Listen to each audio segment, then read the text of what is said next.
Mr. Speaker, as we're considering the Department of Defense appropriations of 2025 that is going to cost the American people $831 billion, my amendment would be that none of the funds made available in this act may be used for the assistance to the Ukraine war.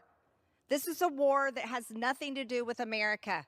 Ukraine is not a NATO member nation, and it is not the American people's responsibility to pay for this war, and it's not the American military's responsibility to fund it.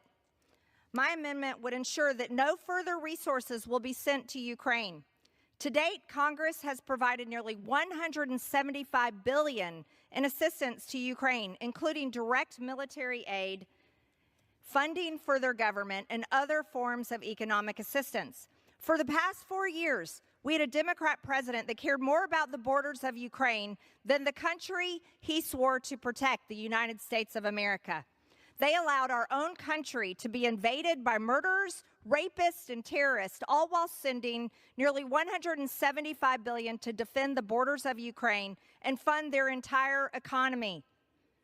Our country funded their government at $1 billion a month, and the American people were forced to pay for their businesses.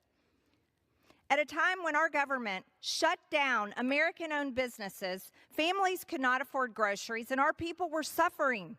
It was reported that nightlife in Ukraine was thriving, and that there were more bars and restaurants open in the capital city, Kyiv, than before the start of the war. Yet the American people, they couldn't send their children to school, their businesses were shut down, and life here was closed, but the American people were paying for Ukraine.